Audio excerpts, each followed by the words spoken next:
তখনও পদ্মার উপাস থেকে বের হয়ে আসলো, আসার পরে এরকম করে ধাস করে একটা লাথি মারলো। আমার বটি দিয়ে কাটাকাটি করতেছে, ওই অবস্থায় ধাস করে লাথি মারলো। আমার মেবি ওই বাসায় রান্নাঘরে যে ক্যাবিনেট গুলো থাকে এখনো আমার রক্তের দাগ ওখানে আছে, ঠিক আছে। আর সারা শরীর, আমার 2 বছরে আমার শরীর থেকে কখনো মানে ব্লাডের স্পট কখনো মুছে যায় নাই। সব সময় যে চামড়ার ভিতরে কালো কুচকুচো দাগ হয়ে থাকতো, মুখে ঠোঁট কাটা থাকতো, ঠোঁট ফোলা থাকতো, নাকে তো ফুলই থাকতো না, মানে যেদিনে মারতো সেদিনে নাকের ইয়া থাকতো, ফুল থাকতো না, ঠিক আছে। এই যে এখানে কাটা, মাথায় 3টা সেলাই, হাতে পোড়া, সারা শরীরে এগুলাতে ছুরির দাগ। ওরকম মারলো তো বলতেছে আজকে তোকে আমি মেরেই ফেলবো, ঠিক আছে। যে পাই না, খুঁজে পায় না সে আমার প্রেমিককে। আমাকে আবার এমন সময় যখন অস্থির হয়ে যায় সে, যে পাচ্ছে না আমাকে, তখন আমাকে তুই এখন বলবি তোর প্রেমিকের নাম বলবি, নয়তো তোকে মেরে ফেলবো, তুই এখন বলবি। এখন আমি কার নাম বলবো, আমি কার নামটা বলবো? যদি বলি যে তুই স্বীকার কর তাহলে তোকে আমি ছেড়ে দিব, তুই স্বীকার কর। আচ্ছা আমি স্বীকার করলাম যে আচ্ছা আমি মেনে নিলাম যে আমি পরকীয়া করি, কিন্তু তখন বলবে যে হচ্ছে তুই নাম বল কার সাথে প্রেম করিস, তাহলে তখন আমি কার নামটা বলবো বলেন? এইটা নিয়ে তার মানে এত পরিমাণ অত্যাচার আমি এইভাবে সহ্য করছি। বাসায় একটা কাজের মহিলা ছাড়া আর কিচ্ছু নাই। কাজের মহিলা আসতো, কাজ করে দিয়ে চলে যেত, ওই কাজের মহিলার সামনেও সে মারামারি করতো, ঠিক আছে। তো বলতেছে আজ তোকে মেরেই ফেলবো বলে আমাকে এক রুমে নিয়ে গিয়ে দরজা আটকাই দিল। আর আমার ছেলে জানি না দেখে, ওই জন্য আমার ছেলেকে হচ্ছে আলাদা এক রুমে দিল।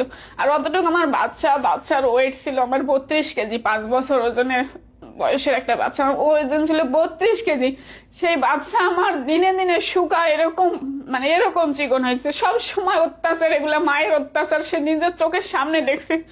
অতটুকু একটা বাচ্চা যখন দেখতো যে 2জন মিলে আমরা কথা তর্কাতর্কি করতেছি, ঝগড়া বেঁধে যাবে, এখন তো মারবে আম্মুকে, দৌড়ে যাইতো রান্নাঘরে, যায় বটি, ঝাড়ু, খুন্তি, যাই বলেন পারেন, ওর অতটুকু ব্রেনে যা আসে সবগুলা ফ্রিজের পিছনে নিয়ে লুকায় রাখতো, সেগুলা দিয়ে তখন আম্মুকে মারবে ও লুকায় রাখতো এরকম।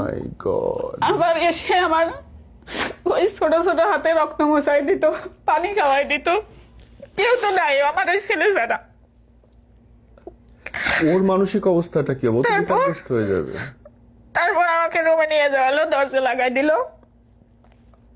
দেওয়ার পর রুটিওয়ালা বেলুন আছে, বেলুন দিয়ে আমাকে শুধু সেদিন শরীরে মারে নাই, শুধু ওই যে লাথি মেরে আমার মুখ থেকে রক্ত বের করছে মাথা থেকে, আর শরীরে মারে নাই। খালি 2 পায়ের তালুতে ওই রুটি বেলা যে বেলুন ওটা দিয়ে মনে করেন যে 50-50 করে বাড়ি মারছে। মানে তাও একবারে মারে না, প্রথমে 10টা এক পায়ে মারছে, আরেক পায়ে 10টা মারছে, এরকম মারার পরে চিল্লান নাই, প্রতিবাদ করেন নাই আপনি? কি হইব ভাই, মানে বারান্দা জ্বালানা থাকে 10 তলায়, বারান্দা জ্বালানা সব বন্ধ, একটা 2100 স্কোয়ার ফিট বাসার ভিতরে, ওই আর আমি চিল্লাই কোনো লাভ নাই, দরজা জ্বালা সব বন্ধ। চিল্লাইলে আরো মুখের ভিতর মানে কাপড় ঠিসে দিয়ে যত চিল্লাবি তত মাইর। পুলিশে কল করেন নাই? ঠিক আছে, ওই নাই ভাই, ওই নাই, কোনো ওই নাই, আমি বলতেছি। তো তারপর 2 পায়ে 10টা করে বাড়ি মারলো। বাড়ি মারার পর কয় তোর কাছে গোপনে ফোন আছে, তুই ফোন বের করে দে, ফোন বের কর। আমার কাছে না।